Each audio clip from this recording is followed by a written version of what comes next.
Ini kisah sebelum Daigo Agawa dipindahkan ke desa Kuge. Ia berwatak keras dan tidak segan melakukan kekerasan pada orang yang melakukan kejahatan. Ia memukul sampai babak belur tanpa ampun. Walaupun sudah dilerai oleh rekannya, ia masih ingin memukul penjahat itu. Sementara itu Masahiro seorang anak yang ceria, mampu untuk berbicara bahkan menulis dan membaca. Saat itu ia membaca tulisannya tentang ayahnya di antara siswa lainnya dengan disaksikan oleh wali mereka. Ia mengungkap bahwa ayahnya adalah seorang polisi yang mendapat banyak pujian dan penghargaan. Tetapi tidak bagi Masahiro karena ayahnya adalah polisi yang kasar yang bebas melakukan apa saja kepada penjahat. Masahiro berpesan untuk tidak melakukan kekerasan sekalipun dia adalah penjahat karena penjahat juga merasa sakit ketika dipukul. Ini membuat Yuki merasa syok dengan apa yang Masahiro tulis. Ia memberikan tulisan itu pada Daigo yang malah senang dengan karya anaknya itu. Tetapi Yuki tetap saja menganggap sesuatu yang tak biasa. Seorang pria aneh itu melewati tempat sekolah Masahiro yang tidak sengaja melihat Masahiro dengan ayahnya itu.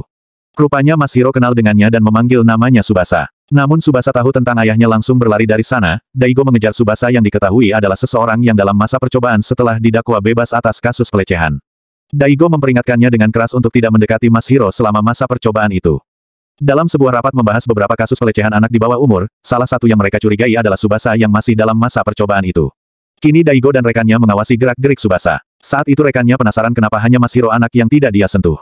Daigo mengungkap bahwa Tsubasa pernah berkata pada dirinya bahwa dia mencintai Masahiro dan tidak akan menyentuhnya.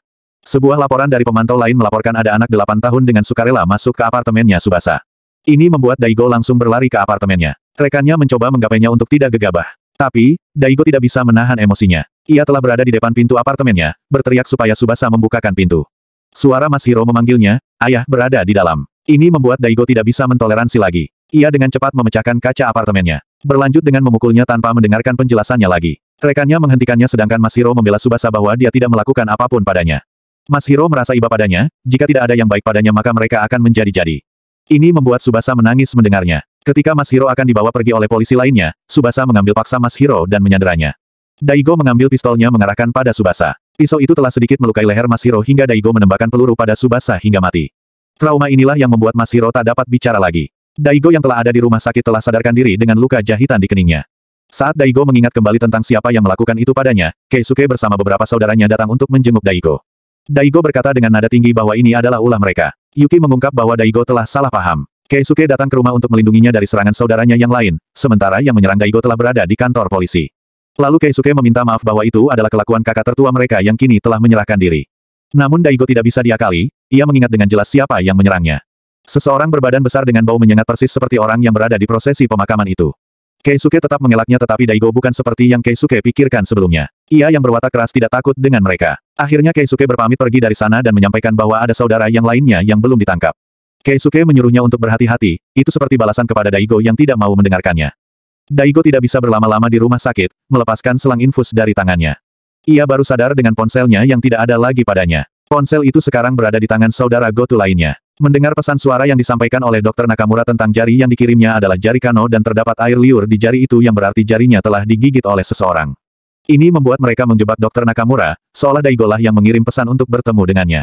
Di depan rumahnya sudah ada Sumire yang menunggunya. Ia meminta maaf pada Daigo karena akibat dari pengakuannya, Daigo jadi mendapatkan luka.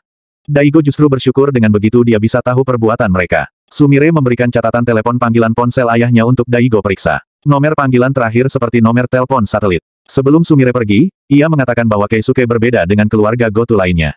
Kini Daigo menjelaskan pada Yuki tentang anaknya yang memberikan jari manusia itu.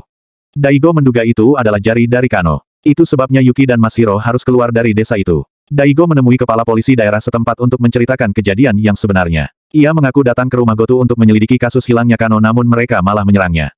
Daigo tak mendapat respon yang menyenangkan ketika kepala polisi itu mengira bisa saja Daigo diserang karena mereka merasa terprovokasi oleh sikap Daigo mengingat riwayat Daigo sebelumnya pernah melakukan itu.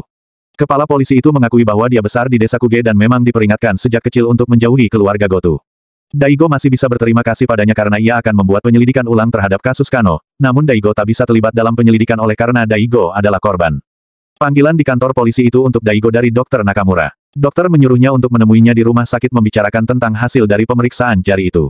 Tentunya itu bukan permintaan Dr. Nakamura, karena ia telah ditangkap dan dipaksa untuk mengatakan apa yang mereka mau.